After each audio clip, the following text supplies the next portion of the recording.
Hey, welcome to Car Guy Confessions, brought to you by ARP. I'm Jeff Smith. This is my car buddy Cam Benty and car builder Steve Strope, and we're going to tell you some stories.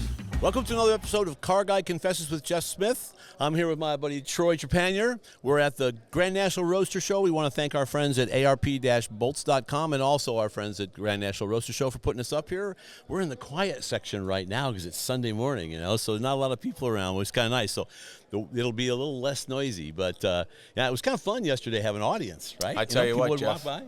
It's like I told you, I think I talked to everybody on the property once yesterday. So what a crowd! I happened to look out. I was in Building 4 and looked through the glass doors out like into the middle of all these buildings. Yeah. And I'm telling you, it was packed. Yeah, because I was here most of the day, so I only saw just a couple little things. But it was a ton of cars. It just keeps getting bigger. Yeah, I mean, John's done a good job here, and I've done all the shows all the years, and like yourself, and I mean, this definitely. And I'm not just saying it to say it, but it is the premier event. I mean, with Slonaker now, it's become the biggest award in the industry. Yeah. Other than a Roadster. Roadster. It really has. Right. They've done a good job with it. And they're doing it right. That's the key. Yeah, yeah. So speaking of cars, you've got your 36 here again this year. Yep. We brought it last year. Was it here last year? Bare metal. Yeah, which was. It sounds weird. I love seeing the cars in process. Because you can get somewhat of an appreciation of the work that goes into them before it's all finished. That's the deal. Obviously, I've got great craftsmen at the shop, and you want to show their work off. Yeah. And it's good for us, Jeff, because we can, we brought it out last year, probably 4 big events, and each time we brought it out, it was a little further along, and it created a good buzz. And, I want to show off the work that we do. Sure. Whether it's the metal shaping, the machining, all of it, because to me, that's what separates the men from the boys, or the difference, right? Because there's a lot of great body men in the industry, and you can cover up a lot of sins, and I'm a culprit of it in the past, believe me. When I was doing the sheet metal, we needed a lot of body filler. But it's great to show it and get that buzz, and then you bring it back next year, and people are already kind of looking for it. Sure. And it just makes it a bigger deal. And then you get the guys that like it better in steel and like it better in paint. And, Yep. I like it both ways, but I like the finished product because it really shows from, I guess, my perspective on a car like that, the artistry maybe. Yeah. The color choices and how you use it and that kind of thing. And I'm telling you, and Ross that we built the car for, I mean, it's just, you couldn't have a nicer guy. Yeah. I've been very blessed in this industry with, my first customer being George. Sure. Poteet. Yeah. And then it just made some great friends. Wes Rydell and, Ross is the second car I've done for him. We built the Riddler car in 07 for him, same guy. Yeah. And they're just not a nicer guy to work for, and he let us do our job. Isn't that the great thing, though, to have a good customer who lets you do your vision and just trusts you to really do it right? It makes it enjoyable, right? I mean, you don't mind killing yourself if you're putting the time in, and it's being appreciated. He appreciates it, right? And it just, everybody wins when it's like that. I wish all the builders could, at whatever level it is, I don't care if it's simple or brain surgery like that, that you find the right customer. It's an enjoyable process, because what you get out of that is more than likely he's going to do it again and again and again, and then the process becomes easier. And the big win is the friendship you get out of it. Sure. Later, Exactly. I mean, people ask me often about George, and I said, well, I'd sum it up. I met him in '94, and he spoke at my dad's funeral in 2014. I don't need to say anything more than that. But the 36 has been. So run through it real quickly for somebody who may not know exactly what it is. So we did a 36 fenderless Roadster, which Ford never made. So that was when we met with Ross years ago. He's like, hey, let's do another 36 Ford for AMBR. And we're like, man, we did that for the Riddler for him. Yeah. And then Ross and Adam that works for me said, hey, let's do a fenderless version. And a lot of guys that are real Ford guys, everybody, some guys have tried, they've taken the fenders off and stuff on a 36, they look terrible. You got to move it all around. So that was the challenge, right? That was I call it the X factor in that car. Right. So then if you get it right, you really got something. And so we, it's all moved around. But this meant you had to make everything. We made everything. Like when you look at the car, I always say when it's closed up and you look at it from the side, the only thing we didn't make is the tires. And a lot of guys build bodies and everything. But I mean, we built the body. And Adam that did it. Adam that works for me penned the whole thing, got the 4 inches shorter in the grill, firewalls back 9 inches, the doors are back, and I mean, it's just proportioned. I mean, his vision was good. So we made the body, made the frame. all the suspension, all the wheels, and then all the little weird stuff. We made the door handles, door hinges, steering column, radiator tanks. I mean, wow. You know, and I made, there's, you know, I'm a mechanic and a drivetrain guy. Yeah, you know? yeah. So there's like a lot of the fittings I machine, even like fluid fittings and stuff to get a blower or a trigger or weird stuff that, you know, you'd be the only guy out here to notice it. I'm not even sure I would. And I got to point it out, but it just makes the big picture look better. Sure. Everything's like just in the right place. Well, and the big picture really is made up of all those details. Yeah, it is. All those details. And they have to all work together. That's the key. Yeah. You just got my next point, because what's happening is, and I've got all the technology. I've got laser scanners, 3D printers, machining centers, right? We embrace the technology and we use it, but we don't let it dictate the design, right? So hopefully if you came over to our car, built from scratch, and said, hey, is that an old coach-built car you guys restored or something like that? That's a huge compliment. That's a compliment, right? absolutely. Hopefully you can't tell anything we made per se. Yeah. A lot of the guys, I think, you know, they try to make a statement with every piece. And it's like drinking out of a fire hose. Yeah. When you're looking at it, and you're just like, it's just too much. So just my opinion. Sure. But we approach it in that way. They may walk over and look at ours and say, man, this is simple or boring or whatever, but it needs to be fluid from front to back. Yeah.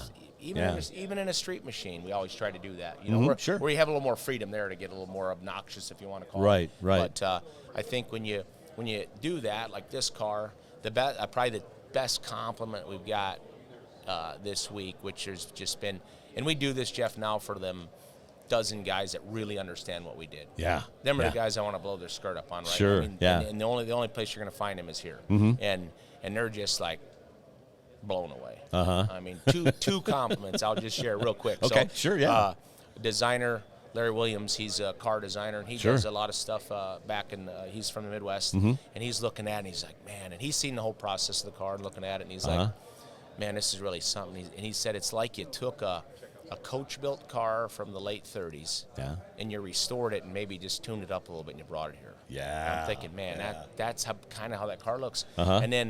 And that was your vision, it right? Was. Yeah, it was. Yeah. Hopefully it might look like, hey, Ford did make a fenderless car and we just modified it, right? Sure. And then Andy, that worked for Boyd for 40 years.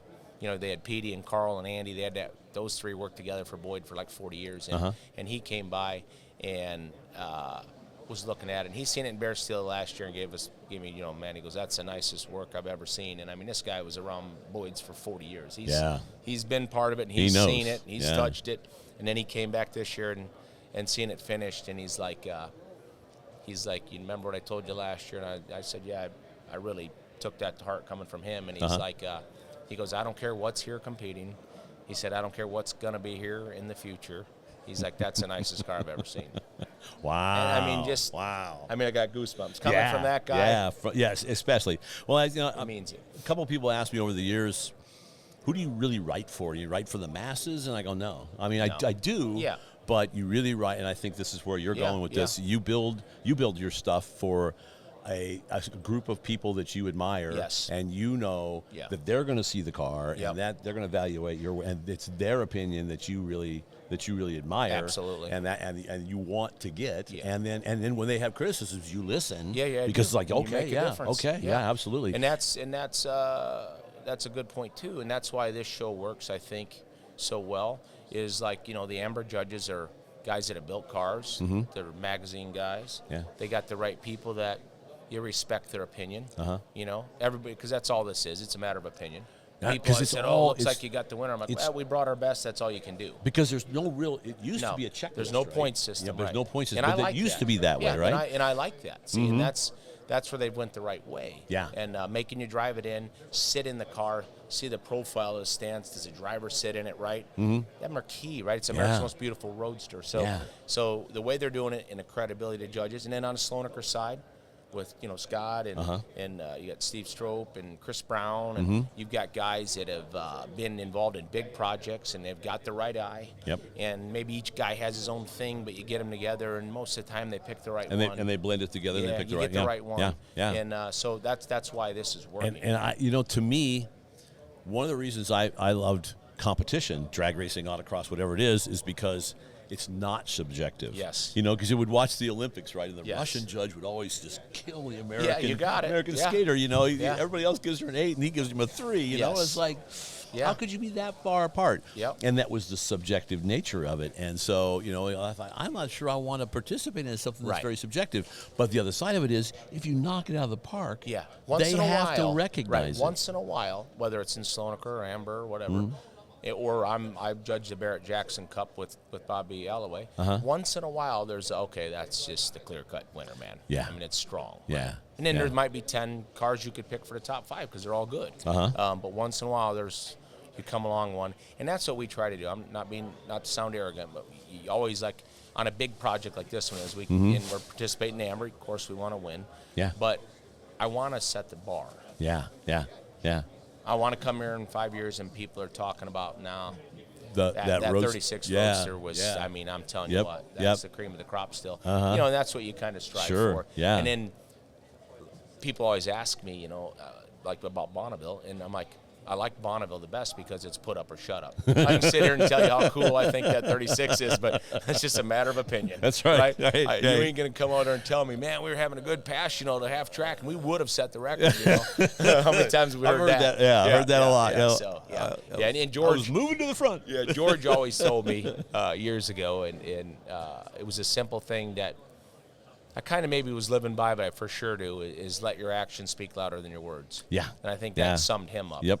You know, and I think a lot of people are like that. My friend John Lingenfelder was that way. absolutely I always told people would ask me about him, and I'd say he under-promised and over-delivered. Yes. Yeah. Yes. And that's Yes. so easy. Yes. You know, right? Yes. You don't tell them, you don't give them 100% but you're going to give them 100%, and then when you exceed their expectations, it's like it's easy. Right. It's easy. I've said it a lot to these younger guys. Yeah. I said, stay within your wheelhouse and do a good job. I said, no matter if it's simple or it's big, because it's easy to argue quality. Yeah. It's hard to argue not quality, you know, and it's because all these things take too long and cost too much. Sure, But if the quality's there, it's easier to argue it, just like what John would do. So, it's it's been great. We're very lucky. Yeah. But Bonneville's Hey, we'd like to thank our sponsor, ARP-bolts.com. We got a fantastic little backdrop here. They make an outstanding series of bolts, almost anything you would need for engines, chassis, things like that. In fact, we were at lunch today, and a guy asked you about the bolt on the back of your shirt, and and I said, well, it's really about a head bolt. They neck the stem down of the bolt on a short, small block Chevy head bolt, so that the clamp load is even across 3 different head bolt lengths on a small block Chevy. And, so that's the kind of technology that you get out of ARP. And we've all got stories on all that stuff. Well, but, for a translation of what he said, call ARPbolts.com. but the message is that you can't get any better than that. No, you cannot. There you go. We'd like to thank our friends at InTheGarageMedia.com. They have 3 fantastic magazines. They've got Classic Truck Performance. They have Modern Rotting, and my favorite, All Chevy Performance, with Nick, my buddy Nick, you're is so the editor. biased. So yes, of course. But it's a fantastic book. They're doing print media, which is of course our favorite. So in color and magazine. everything. in color and everything, and you can get your car on the cover of one of those books, which is a fun that's a deal. lot. Great tech. Great written tech. by you know, and not others always that are written by me, famous but people. Yeah. Famous people Not have written all the always tech. written by me. That's right. Just So pick it check up and them read out it. at InTheGarageMedia.com, and they're our friends, and they will thank you. we started out great there, set all the records with the blowfish, you know, and then we did a Mariani Roadster, and it's been really good. It has 4 records. Then we built the Streamliner, and we qualify every pass for the record. We just can't back it up ever, whether it breaks or rains out or this or that. And so that's another thing. People kind of, I think a lot of people ask me what I'm almost, I get a lot once in a while, like what's the best car you ever done or this or that. Okay. And I still always, as a whole thing, I gravitate to the blowfish because of a couple things. We set records with it.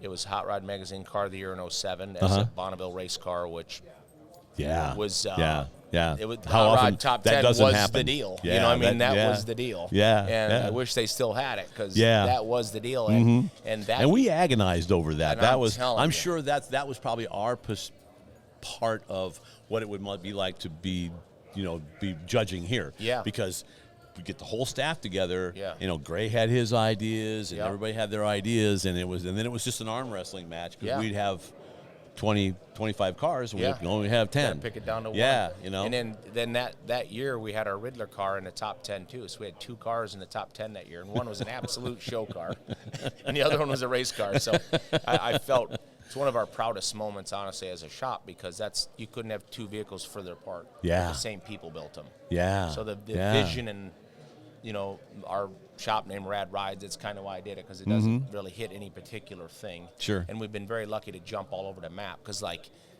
you know, we just did this 36, and everybody's, oh, what are you going to do next? What are you going to do next? Well, the last thing you want to do is follow it up with something that's similar to that. Right. Right? Because Right. we brought that to that level, and we want that persona to be there. So we don't want to do the exact same thing and fall short. Yeah, that maybe, would. Yeah, that right? wouldn't work. And, yeah. So like our next big car that'll probably be out will be our 3rd-gen Camaro we've been working on for 20 years, which is like if Pratt & Miller built GM a road race car in '87, maybe fancied it up. That's what it is. Yeah, I've seen You some know, photos so- of it. It's pretty so, wild. Yeah, and I always say it ain't going to be for everybody, but I guess none of it is. Yeah. But you'll appreciate Yeah. the work in it. You know, it's interesting. But the And blowfish then, is so the thing. those couldn't be 2 more dissimilar cars. Exactly. So it's a safe one to back it up with, Yeah, right? yeah, 'Cause exactly, You're yeah. Not for one minute second are you going to look at that and even think of the 36. The 36. Or vice versa. Right, right, yeah. So it's yeah. kind of a good thing. And, Yeah. But the blowfish is Because that was a GM engineer guy that owns it, right? Joe That's- Lenway owns yeah. it. He's owned it his whole life, and he bought it new, and we're getting real close now. And, it's got some special parts on it, man. I mean, some trick stuff. Yeah. So What motor's in it? It's a twin turbo 406. Okay. But it, you know, it's all fairinged out. But I did kind of a modern color on it. It's called Squid Ink Blue, so it's a real mucky modern color. Okay. And I refused to put carbon fiber on it because, you know, That's what everybody else It does. did. And I did it. I always joke with these young guys. I go, I did that in '96 on a Sniper. We had carbon this, carbon that. You know? Yeah. And and it's, you know, I got 488 Ferrari calipers on it, so they're just obnoxious and trick. And we took a NASCAR hub, and I copied it into a pin drive knockoff, so it's got the legit, you know, big chromoly nut with all the sprag locks from Roush Yates. I mean, it's real parts. I mean, it's really going to be something. So Excellent. Real excited about it. Yeah. So, but the blowfish has been, you know, we're able to use it for 20 years. You know. Yeah. And So how did that start? you know, How did that start? was George went to Bonneville in '04, probably the first time, and as a spectator, went back in '05 with a flathead powered car and went like 110 mile an hour. People just think he showed up there with money, right? Yeah. And then each year he progressed. Well, you know, we were already obviously building cars at the time. He invited me out there, I think in '06, as a spectator. So I went out there and I'm like, okay. And he's like, you know, and as we know, Gray, that's all Gray ever talked about. Yep, that was... You know, I mean, that's all he ever talked about. So I knew what Bonneville was from That was his Gray's mecca. Yeah. painted picture in my head, right? Sure. So then George went out there and I went out there and he's like, you know, you need to get involved out here. It's a great crossover in the history of hot rodding and all that. And so then we were at Detroit Autorama that year, months later, and walking around with John Meany. And we're like, hey, we want to build a Bonneville car, and we're all three talking, and George is like, boy, I sure like 69 Barracudas. I'm like, all right, that's cool. You know, that's a cool car. And then the 4-cylinder engine deal was just, I had seen a brief thing of it, and then, of course, John was on Because board. they had created that 4-cylinder. It was a sprint car USAC motor, I midget think. Yeah, block. midget. Yeah. And I'm like, man, that's unique and more in our wheelhouse. And because George's plan was, hey, we got to start out and take baby steps. So we don't want to, you know, you're not going to go 900 mile an hour right away. Right. So we started with that platform, and then the NHRA Pro Stock truck class had just been canceled, and they had cubed those Hemi heads for those V8s. Okay. For the next year, so they were cubed, but they were never finished. And we got I think it was Patterson or one of the Mopar people. I'm saying that name right, I think. Somebody turned me on to that Hemi head, and we were able to get some castings. Okay. And then CFE did that cylinder head. And so it was a Hemi-headed USAC midget block 4-cylinder, which was we had, a unicorn. Yeah, we had as much time in the engine, I think, as the whole car. Oh, probably. Developing, making the valve cover, making the oil pan, and getting the right pieces together and all that. And so the engine was incredible. And we ran it on 98% ethanol. Because Okay. my dad at the time, we were doing ethanol conversion stuff at my dad's shop. All right. And so it was 98% ethanol, which at the time, that is like 06, 07 was pretty new. Yeah. You get methanol, and I got all the whatever statistics on it. You need upper Right. cylinder lubricants Right, and all this. right, That right. 98% ethanol was like, Yeah, it's here like, you go. here you go. Just Good dump luck. it in the tank. You can just don't drink it. They Right, they put right. 2% gas in it, so Yeah, you don't drink so you don't it. drink it. And we fired that thing up on a dyno, and I'll just never forget it. I mean, it's just there's nothing like that thing. Really? At 10,000 RPM, and it's just pure chaos. And we had meanie, 50 pounds of boost, and I mean, it made like 980. I mean, we could have probably got more, but that was okay. So we put it in a car, and I'll never forget. We fired it up in my little alley shop, and I mean, on a dyno is one thing, as you know, you're going through the pipe and all that Right, business right, and yeah. stuff. And you're not in the room you're with not it. in Yeah, there and yeah. everything. And I mean, if I was sitting in that thing and it fired up, and I'm telling you what, it goes from like 500 RPM to 4,000 just like on a wah, wah, wah, wah, because it's doing nothing below that. Yeah, exactly. And Yeah. it was just a special engine. Uh-huh. And we went 270 with that engine. Wow. To the In a 69 Barracuda stock wheelbase. Stock wheel. To the 3.5 mile, because it was loose pan vacuum. And we're like, oh, it's going to blow up once we lose pan vacuum. So George only ran it to the 3.5. It went 269, 270 to the 3.5. Wow. And we bumped the record up by 30 mile an hour. Okay. And we still have that record. It's one of the only Really? ones we have left. Really? The F. Because as you know, Jeff, in those classes, when you're in them little motors like that, you got to spend some money. Oh, yeah. You can't just get an LS or a V8 and put a turbo on and just blow it up. And go. Right, just go. Yeah. You got to spend the money. Because your competition is serious. You got to develop it. Yeah, So yeah. it's still the greatest engine that we've done. And I'm in the process of trying to have Wayne Jessel. I still had another cubed head because we blew that one up. And I'm having Wayne redo the head for me, and I want to get it back together. And whether it gets back in the car or not, I don't know, but I've got a 55 Plymouth wagon it'd be pretty sick in. That was a sweet car. That's pretty wild, We'd have to be sponsored by Loctite, though. I mean, that son of a bitch would rattle the... Oh, yeah, four cylinders are the way big it for that. fired, it'd red Loctite them torque, the flywheel bolts on there, and it'd be laying in the belly pan when you're done. Yeah, I mean, it's unbelievable. But that's what made it so cool. I mean, until it was at 10,000, it was just a chaotic mess. Yeah, and then it's along the same lines as the old offies. I've heard the Same offies thing. were just shake, rattle, and roll. Shake, rattle, and roll, flat plane crank. And so then we had built a spare engine for identical, and we put it in a Speed Demon. And in an FIA event, it went 394. Wow. Trying to go 400 to four-cylinder. With a four-cylinder. 394 in the old Speed Demon.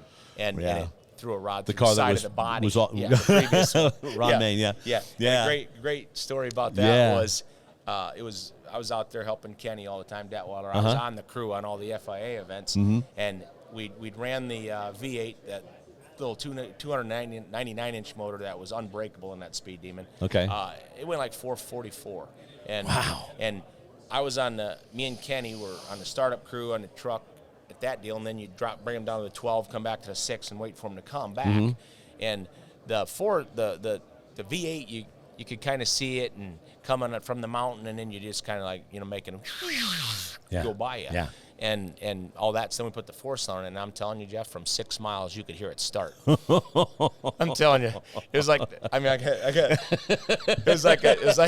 was like the devil was in Floater Mountain down there. That's cool. And I'm telling you, man, it was chaos. And it came by us at 390 before it shucked the rod out. I mean, I'm telling you, I'll never forget it. It was just awesome. So Isn't that amazing how a smaller motor just was so much more? So much, so much more exciting. And so it was just a good project. We were able to get in Chrysler's wind tunnel at 3 different times at night shift. They sponsored us with that car and made it slicker and made it safe. When Danny spun it out at 280, it stayed on the ground, thank God, and everything. So it was just a great project. Yeah. And if George was here today, all the accolades he's had in the Speed Demon, which is second to nobody, incredible. Oh, yeah. He'd still tell you that the most famous car out there is a blowfish, because it's more relatable to people. Sure. It's a car. Yeah, because it's a car. Yeah. And that's why we want to, the Speed Demon's going to go into the Speedway Museum which now. is okay. It's Good. Yeah. very fitting. Okay. All right. Because, Steve and the guys, you just don't want to break George's records. in his own car, especially because of all the effort he put into it. I hadn't thought about that. That's the key. Oh, okay. That's really that's the bigger key. Then it's not money. It's not. You freeze it. Yeah. You freeze it in time. He did that. Yeah. And I mean, it's all the fuel records. Oh, in yes. Liner, Oh, right? yeah. I mean, and you don't want to beat those. So that's really the reason. So that's double A through E. Double A through E. Yeah. And I mean, they're big numbers, you know. Yeah. And the Hot yeah. Rod Trophy, whatever, 13 times. I think Crew Chief Stevie Watt told me, because we were talking about, how much more you need, and because the car is still accelerating. Yeah, it is. At the end of it's the 5th mile, right? Yeah. At the end of it always pulled the back mile. Yeah. The exit speed was always faster. Which, they just being that's why that car is amazing to run 481. It's 2-wheel drive. Yeah. Yeah. I mean, they just lack the traction. Yeah. I mean, it'd still pull 80 mile an hour in the back mile running 400. Right. That's how I talk about the speed demon. In the old days, I mean, like back when I was, the editor of Hot Rod, and I remember that 408 mile per hour speed, the Speedomotive car that record had been there forever. And it wasn't a barrier necessarily. I think it was just the right people hadn't really approached it. Single engine, and that kind of thing. A lot of guys have tried it with dual engines and things like that. But twice the problems. Blowfish going how far to the Bluff? How fast? 320. 320 stock wheelbase in a sedan. Yes, stock wheelbase, true door slammer. Yeah, I mean it's the second fastest I think I consider door slammer out there all the time in the Black Salt. Is it Black or? Gosh darn it, the little car that is a little faster. They climb in the roof. It's a Triumph bodied front wheel drive. Branded engine. And but so they've got an advantage. If that's a Triumph, that means it's a narrower frontal area. And it's front-wheel drive, and it's lengthened within the rules of the comp coupe. Right. Ours is, we could have lengthened the front end, but I want it to look like a car. Yeah. So I think going 320 for what we did, and I mean basically a stock Barracuda. That's impressive. That you got in the door still is strong. And in the 1 year, Danny went over 300 7 times that 1 year. I mean, 7 times. It was just incredible, man. Wow. So then, which motor was that? That was a V8, right? Yeah, V8, single turbo. Okay. So then we got the Dodge R5 Dodge Jessel thing. So then we got the bright idea. Come back, and we went in, and that's that open deck block. We machined the tops at my shop and pressed in plates so we're gonna put more boost in it. Did all that business and went up to Meanies. Dynoed it, 2,600 horsepower, 1,700 foot-pounds. We went 320 with 1,400 horsepower. The balance was really good. Yeah. Very, very good. And so we should probably double that. It's a good idea, right? You couldn't, that son of a bitch wouldn't go straight for nothing. And that was before John had his new stuff, and our traction control was like, not good. And you just couldn't control it, Yeah. And Danny spun it out at 280. And which is awesome because it's the fastest car ever out there backwards, I'll tell you that. It spun 12 times over 1.5 miles. Wow. Stayed on the ground, luckily. That's the key, is the fact that it came on the ground. Yeah. So how much aerodynamic work did you do to the Blowfish? So the nose, obviously, I really wanted to have the headlight-looking thing in it. It looks more like a Daytona with the nose rolled over. Yeah. And then, like the tire spats, and within that class, the roof's chopped an inch, and the windshield posts are laid back a little bit. Okay. You have to do one thing, firewall back. Okay. We chopped it. And then the doors are stock, the quarters are stock.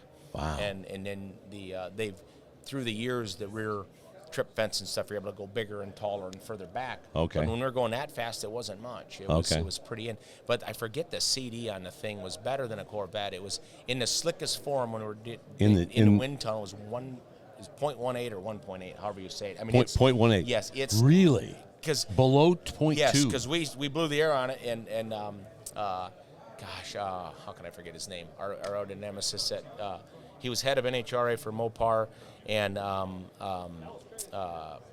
NHRA at the time.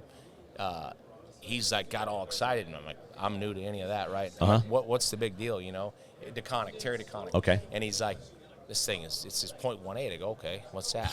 and he referenced like a new Corvette or something. I'm like, no shit, that's pretty good. Yeah. And it was really That's astonishing. slippery. Yeah. So one thing I learned from looking at some of this stuff is you take the frontal area of the car in square feet and multiply it times the drag coefficient. Yes. It gives you something called drag area. Yes. That's how you can compare different cars. Yes. And 0.18 on probably 18, 20 square feet, something like that. Yeah. That's an amazing number. He That's was an really amazing excited, number. yeah. Oh, yeah. So we started just tweaking and this and that and got the balance right and the downforce right. And Danny and George always said it drove pretty good up to 200, but then when it got to 200, they both said it felt like somebody jumped on the back of the car.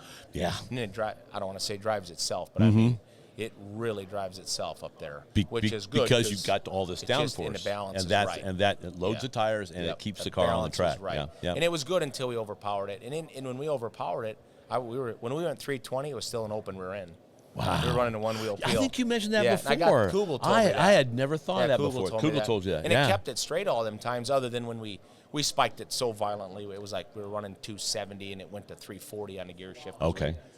We had a very antiquated boost controller on the gear shift that just plowed the boost into it, and it just was too much. And it went past the wastegate. The other part of this whole thing is it's like I don't think people don't maybe necessarily understand is everything has to work together. Yeah. I mean, in a way, it's a little bit like a show car. It is. All that stuff's got to work It all together. got to come together. But this is performance art. Gotta work. This Yeah. is performance It's gotta art, work. right? Yeah. Yeah. And every one little thing doesn't hold up, and the whole thing goes out the window. Yeah. So that, and then we did the Mariani Roadster. Had great luck with it. It's we really, that was the flathead, right? No, that's the Matt Jewell. That Matt Jewell, yeah. Yeah, Mariani's a 34 that we did, and we really stretched the rule book on it. Okay.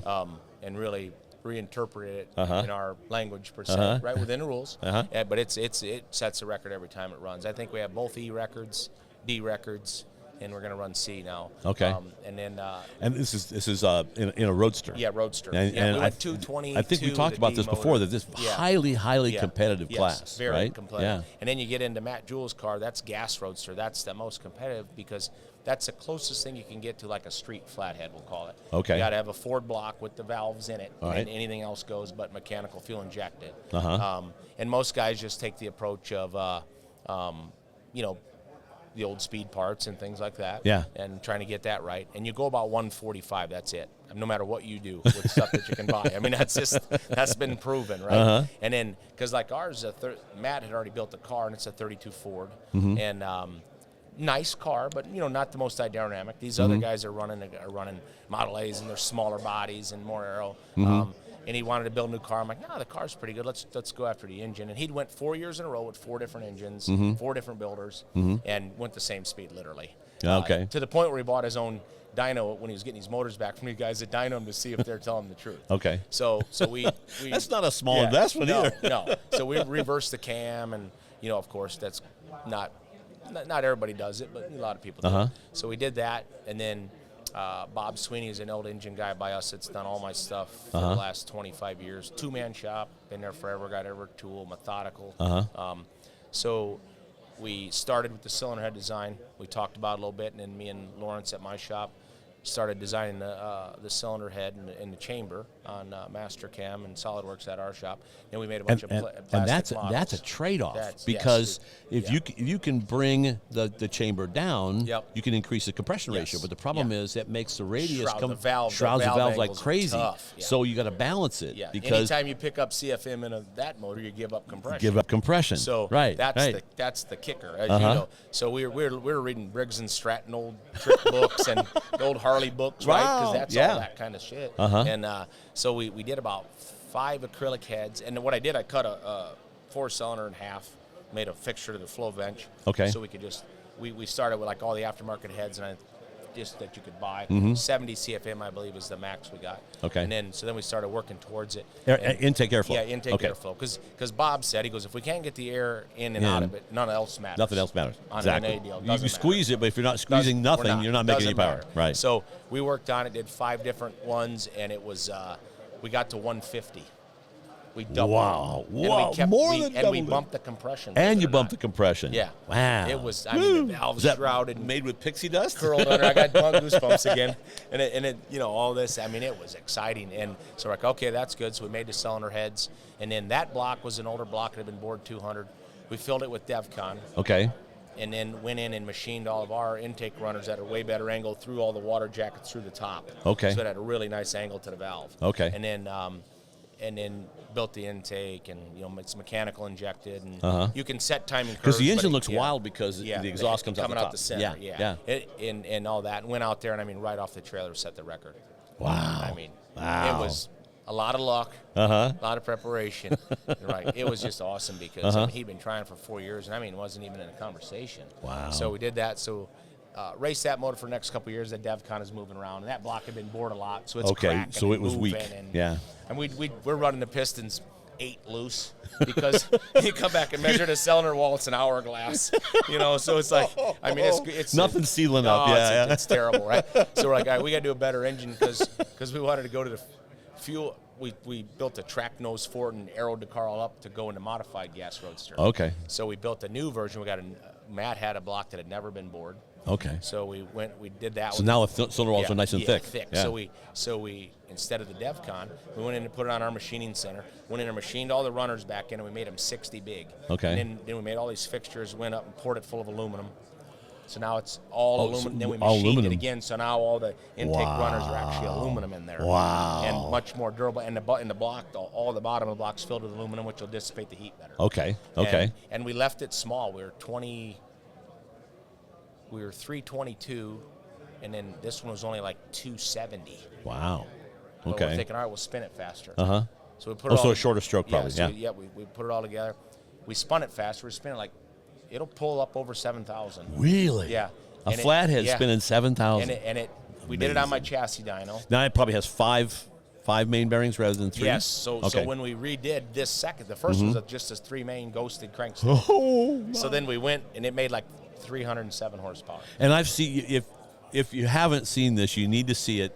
Look at a stock flathead crankshaft. Yeah. It looks like a seat of bent pipe. Yes. It's no counterweights. Yeah. No Nothing. counterweights. Nothing. Look at that. That's not a crankshaft. That's not a crankshaft. That's somebody's idea of a crankshaft. Yeah. But it is. It is. Yeah. So we were like, well, because we set up to run fuel too, which the way we're gonna do fuel is leave it the mechanical injection still, and then I put fuel nozzles in top of each bell. Okay. And adding fuel, and then just a fogger, nitrous fogger that we're gonna just throw 100 at it. Okay. So we're like, we better do the crankshaft. So Lawrence at the shop, we designed a pan girdle. I mean, it's beautiful. We machined the pan girdle. You bolt the crank into it with the 2 bearings on the bench, all O-ringed. Okay. You bolt it in the block, billet 6-stage dry sump. Okay. And then we built all the oils, the piston squirters into the pan girdle. Okay. Spray the pistons. Spray the pistons. And we bring the oil pressure in the bottom of the pan and go up the motor. I mean, we reverse the oiling on it. And because we were losing oil pressure with that other one. And so now this one, it'll hold 85 the whole way. And, and everything. So we ran it. We just chassis dynoed it. We were running late. And the more we pulled it, it was nice. We changed the cam timing a little bit. Trick Jessel little, the lifters are this tall with big 1-inch wheels on them. Beautiful camshaft for it. Got chassis down on it, and each run was getting better and this and that, so we went to Bonneville. And then rained out. Out. Yeah. And then we finally ran it this year, and it ran fantastic and kept getting faster, but the 50 cubic inch we gave up was too much. Oh, okay. We had it burning perfect air fuel, clean, just running good, it's good happy. hand vacuum, It's happy, but just not enough. Okay. We were like... just wasn't big enough. I think we went like 156 and we went 165 before. Okay. And now the car's even a little more aero. So now we came back and we're kind of changing the crankshaft. We're going to get the cubic inch back. Maybe not 322. We're going to get as close as we can. Okay. Yeah. Because it just needs the power. It just isn't. Yeah. You left too much on the table. Okay. Yeah. Okay. So it's been a great challenge. And so that's how many years of that's probably 3 years worth of work or more. We got it right off. 10 months we built that first engine, all the R&D, and went out and raced it and set the record. And then the next 3 years is getting your butt kicked. And then built the new one and going back at it. And, so this year we went out with the blowfish with an R5 Dodge, just a small 299-inch motor. Okay. And we had a weird problem. We thought it might have been, we broke a rod in it, which is, I never took it apart yet, but it's got a lump in the pan. Okay. I mean, we went 2 miles, and I mean, even the Dodges, when we were putting 25, 30 pounds in, we never hurt the bottom end. So something weird. Something happened. It might be water in the methanol or hydraulic in or weird, Yeah. So we're not sure what. I haven't had time to take it apart yet. So I would like to get a NA record in it. We have Wayne Jessel has a 304 we might put in it. Okay. And we were going to do a V8. And then so we went back out in September with our Streamliner. Okay. And it had been 2 years that event had been rained out and canceled. Yeah. So Dennis that drives at Mariani, he puts it to the wood. There's no problem. He's not scared. And he just doesn't get the seat time. You're getting something laying down and it's been 3 years. Yeah. You're going to sneak up on it. Yeah. But not him. So the track was concrete, but it was a little choppy in the first 100 yards. So we push him off and I'm walking back to the truck and it kind of got it. And I put suspension on the car. A couple years ago because it was just getting a little bumpy out there, just to cancel the frequency. And you could hear it,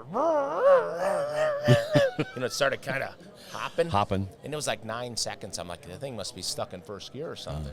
And he shifted, and it was real lazy in the front because we weren't going anywhere. And then it still picked up 50 in the back mile, and it went 352. And it's a naturally aspirated 430 cubic inch small block. Oh, wow. NA. Wow. It's a Pinella motor. Okay. It's 1108 out of 430 inches. I mean, it's a buzzsaw. Wow. And, so it that's picked like up 2.5. Oh, it's max. Yeah. It's pretty much max efficiency. Yeah. He's a good NA guy. And Joe Wheeler up there. So we were like, all right, brought in the pits, check it out. And I'm like, we got to take off in second gear or something. The high gear's no good out here right now. And blah, blah, blah. So we're running through the gears. Well, it lost first gear. So I called Liberty and like, hey, Craig, we lost first gear. And I go, should we take it apart? I go, I know we should take it apart, but should we take it apart? He's like, oh, it'll eat the parts in there. Anything that's in there, it'll eat it. He goes, and it won't lock the wheels up because I was afraid it might lock the wheels up. Yeah. He's like, but you don't want to, blow the case up and obviously catch fire to something. I'm like, yeah, you're right. So we pulled the tranny out and it had broken the collar on the slider piece. It didn't break the fork, but it broke the collar off because it was when it was slapping it back and forth. When it was jumping up and down. So we took first gear out, took that out, and just we're gonna take off in second, no big deal. So we redid the pinball machine, I call it, the controller, and went back out, went through second, went through third, no problem. Going into fourth freewheel, and it broke the main shaft in the rear end, which had broken it before. Okay, it cracked it before, fractured it, I'm sure. Yeah, just took it off. So that was the end of that one. Yeah, So it was just like, and then we were running that little flathead. Bonneville could be a cruel mistress. Yeah. So I mean, I've been educated heavily here for the last few years, But I guess that's the part that gets the fire in you to go back again next year. Yeah, exactly. I mean, and you only get one shot, right? Every year, right? You got to get it right because we separate them. I run the blowfish in August, and we run the little flathead car. It's easier to run, and the streamliner in September. Or October at the World Finals. Yeah. So, and then now my boys are getting into it. My young guys that's something that they really like. Okay. They like they like the hot rod thing and what we're doing. But that's something they really. Okay. Really kind of enjoy, so it's kind of it's funny how Bonneville does that to you. It's reignited me a little bit. And to we got to come out and have some success. My one son's been there twice now; he ain't seen a full pass. But unfortunately, that's the reality.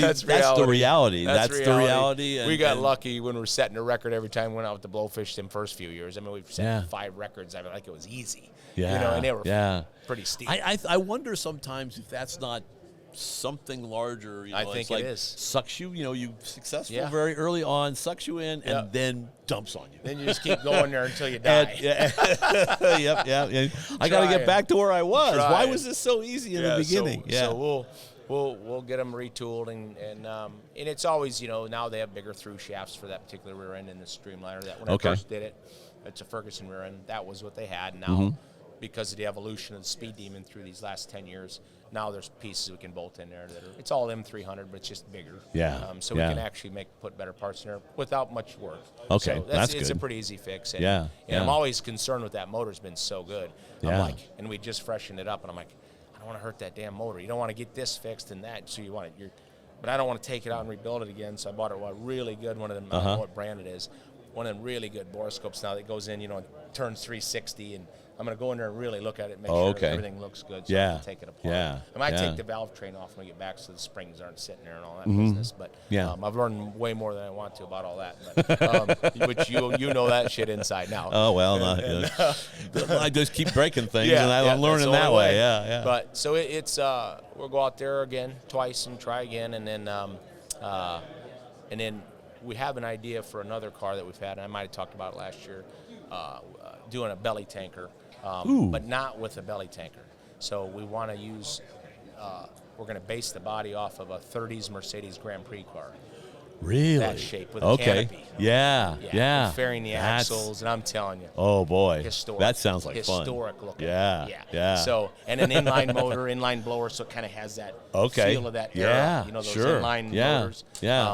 And with a crank-mounted supercharger. Yeah, yep. If you're blowing something that looks like it's correct in there. Yeah. And then you can build that. We can build that, fab it all up, bring it here, and display it before you race it raw. And I mean, it really look like something. Yeah. And we've got the right.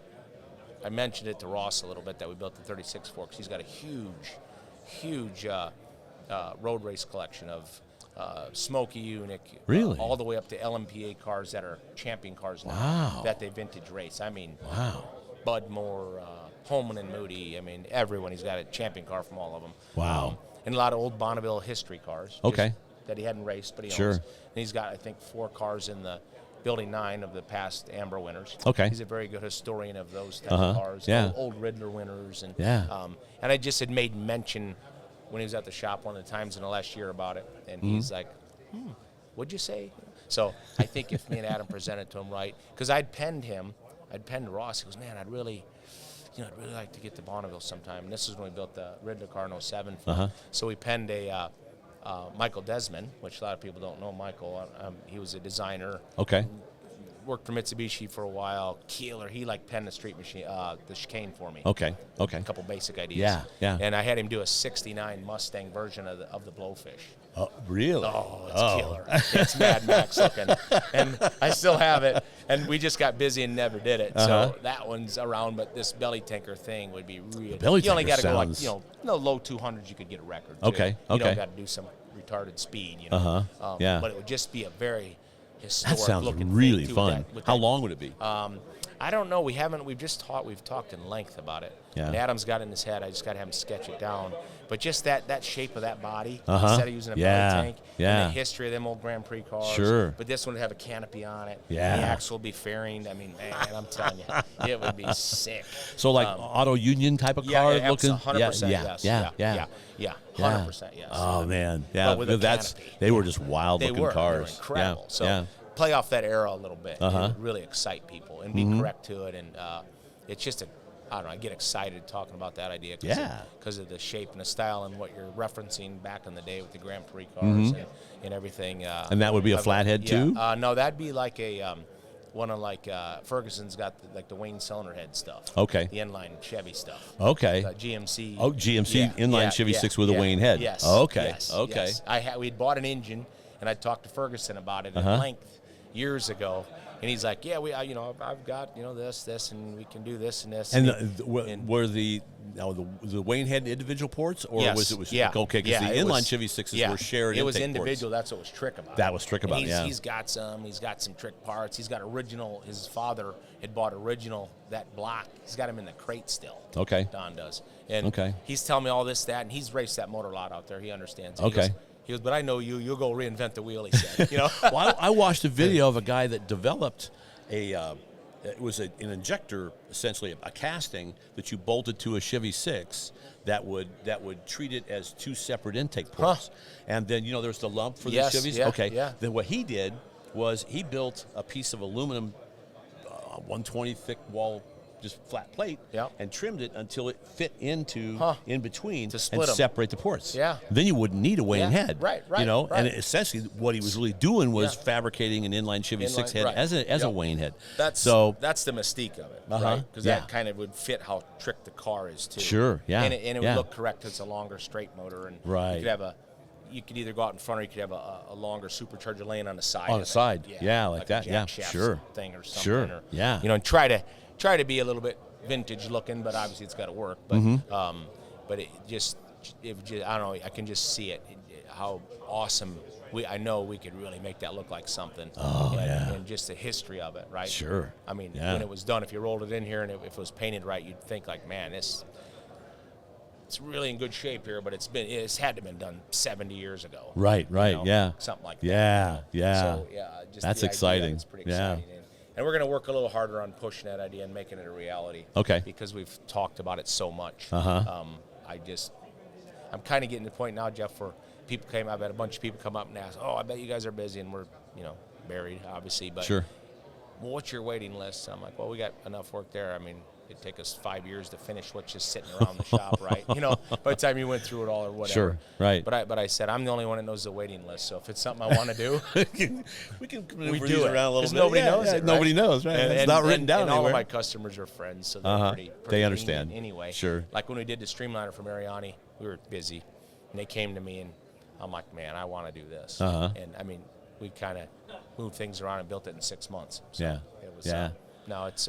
Cool. Couldn't be more blessed with customers and the guys that work for me. And the industry guys, and just I feel very fortunate to have come in at the time that I did as a young guy with yourself and Gray and Boyd and you know, all of them. You know, Jack Chisnell, and you go on and on and on. I just did an interview yesterday with Bill Ganal, and so we talked to him and how his relationship with Roy Brizio and how he got started there, and it was.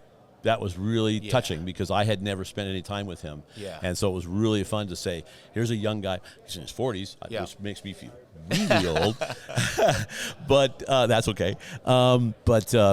Genuine guy, you know, and it was like, this is, and so it's like this is the future, right? I mean, that's and it's same encouraging. Way he was around it with Pat, you know. Sure, and I'm just lucky because it was a different thing then. You know, it was, we were all a good group and worked with each other. And now with all this internet chatter, it's, you know, it's competition and this guy and that guy, and you know, and it's, you know, and it was just a different. No, it doesn't. Doesn't have to be. It doesn't. I mean, we can't do the work. We can't even do the work we're doing. I mean, there's plenty of work for everybody. And the more you work together, Christ, the better it is. Exactly. Right. Exactly. I don't want to. I like to reinvent the wheel all the time. Rising tide raises all ships. Absolutely. Right? I mean, everybody will get better. So it's good. And you know, but what's great about this industry is it don't matter if it's COVID or economy or nothing, man. It just plows right through it, doesn't it? I love it. It's encouraging, isn't it? Encouraging. Yeah. Well, thanks, man. Thanks for coming by. This is great. We want to thank you for watching, and I want to thank our sponsors, ARP-bolts.com, and, of course, our friends at the Grand National Roadster Show. And if you keep watching, we'll just keep telling you stories.